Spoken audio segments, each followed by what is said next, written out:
Bah, c'est surtout vraiment le film où ça se fout pas, quoi. Ça se fout pas en acting, ça se fout pas en scénar, et ça se fout évidemment pas en réel.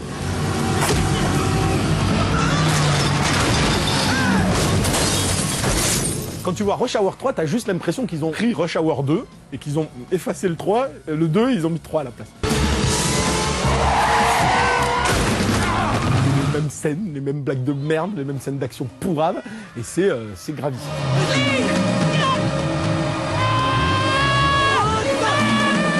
Je vous le dis tout de suite, notre sortie salle de la semaine n'était pas loin s'en faut mon premier choix, mais vu que le distributeur du très attendu Le Deuxième Souffle ne pouvait ou ne voulait pas nous donner des images de son film,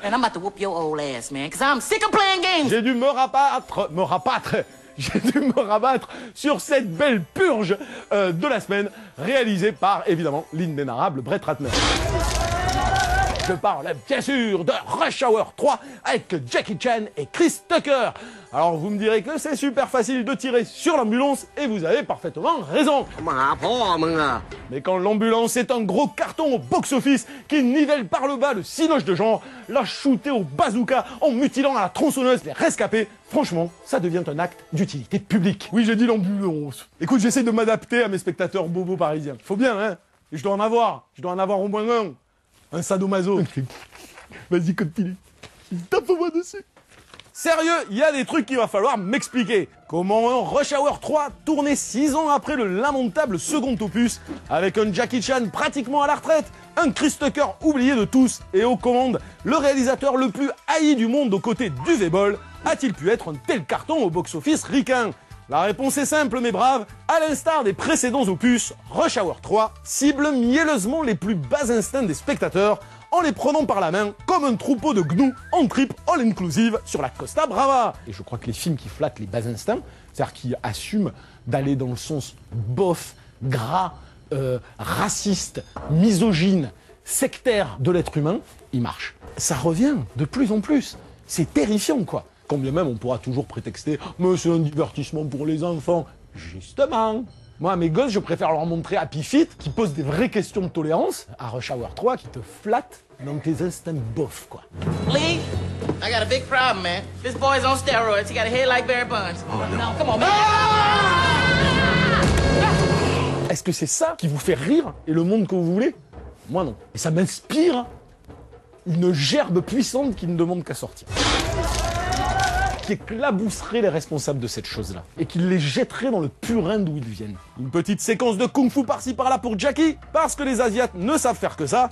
Une bimbo Frenchie qui se balade en porte-jartel, parce que les Parisiennes, c'est bien connu, sont toutes des biatchs qui bossent au lido, jouent au poker et te French kiss dans un bar en fumée.